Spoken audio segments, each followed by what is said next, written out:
Let us now begin in Allah's blessed name. What is the Khilafah? The Khilafah is state and government in Islam. What is Islam?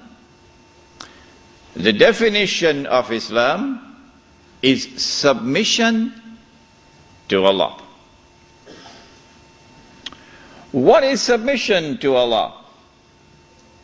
Submission to Allah is submission to Allah as Al-Malik. In some translations in English you find Malik as king. No.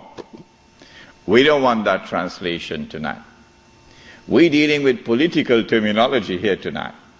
And so Al-Malik is the sovereign. Now that's a word you'll understand. Sovereign. Lahul Mulk, sovereignty belongs to him.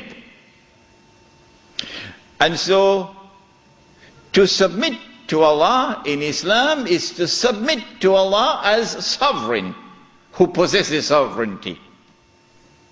To submit to anyone else as sovereign, to declare that anyone else possesses sovereignty, is to say goodbye to Allah. Did you hear that? To submit to Allah is to submit to Allah as Al-Akbar. And He reminds you that He is Al-Akbar, because every time you perform salat, you cannot move in salat without Allahu Akbar. Al-Akbar is the one who has supreme authority. And so the Khilafah is a state and government which submits to Allah's authority as supreme. For a Muslim to submit to anyone else and recognize his authority as supreme is to say goodbye to Allahu Akbar. Islam is to submit to Allah as Al-Hakam. The 99 names, this is one of them. Al-Hakam is the lawgiver, who not only gives the law, but his law is the supreme law. And when he makes something haram, it must be enforced as haram. And when he makes something halal, it must be enforced as halal. And so anyone who submits to any law other than Allah's law as the supreme law has said goodbye to Allah subhanahu wa ta'ala as Al-Hakam. This is called, in the political terminology of Islam, this is called shirk.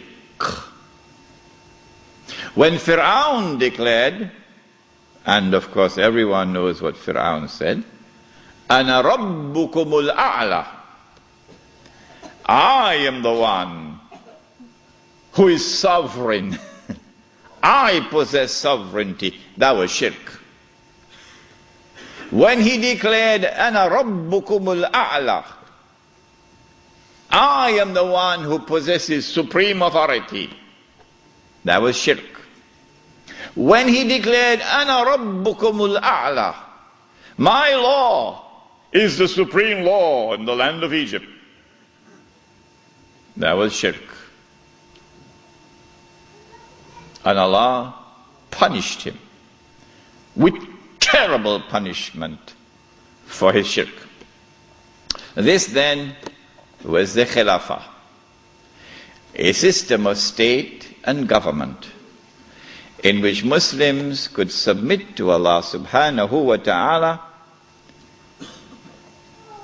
as Al-Malik, as Al-Akbar, as Al-Hakam. The Khilafah was destroyed. Who destroyed it? Why did they destroy it? How did they destroy it? When did they destroy it? What did they replace it with? With what was it replaced? And what is its destiny? These are awesomely important questions which very few can answer today. There is a book outside which was not written as an attack on a religious movement, the Wahhabi movement, no. It is entitled The Caliphate, the Hijaz, and the Saudi Wahhabi Nation State. It's outside. And it answers all of these questions.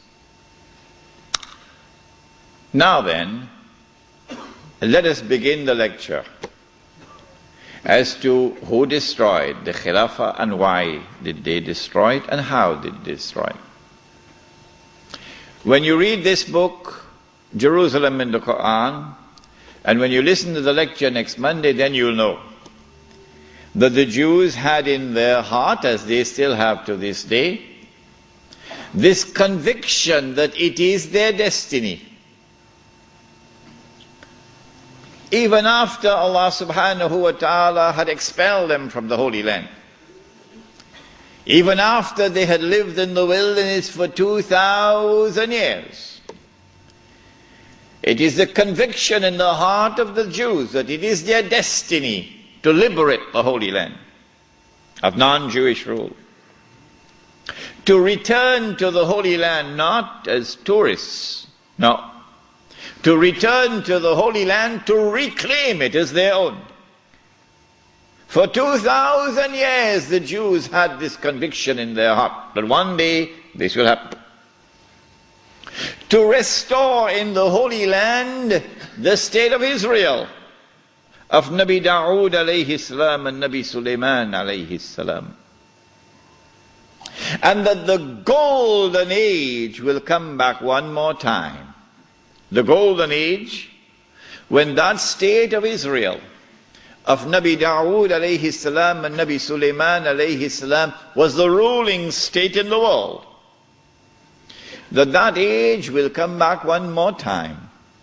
And so the state of Israel, when it is restored, will eventually become the ruling state in the world. This was the conviction of the Jews.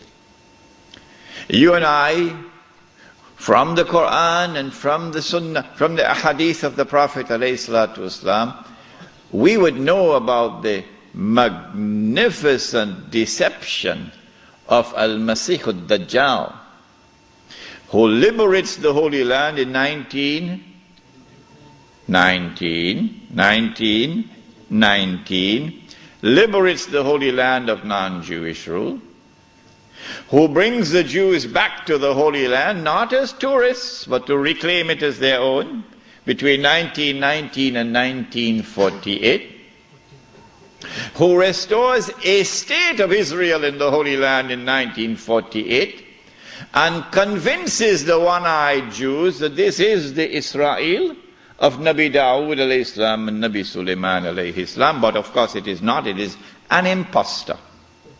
But they accept it and they embrace it. And that this Israel is about to become the ruling state in the world, replacing the United States of America. Those who differ with me, who say, well, we never read this in our books, where did he get this from? This must be false. My answer to them is just wait and see. Just wait and see. If this is to be accomplished, and the golden age of the Jews is to return one more time, and they are to rule the world, how will they do it? They will need globalization to bring all of mankind together as one global society.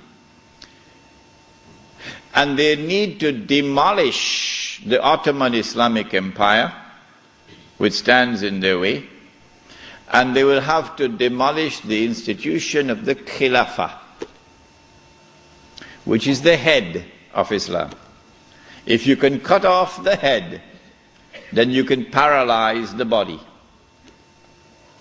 And so the attack is now launched to cut off the head, the Khilafah.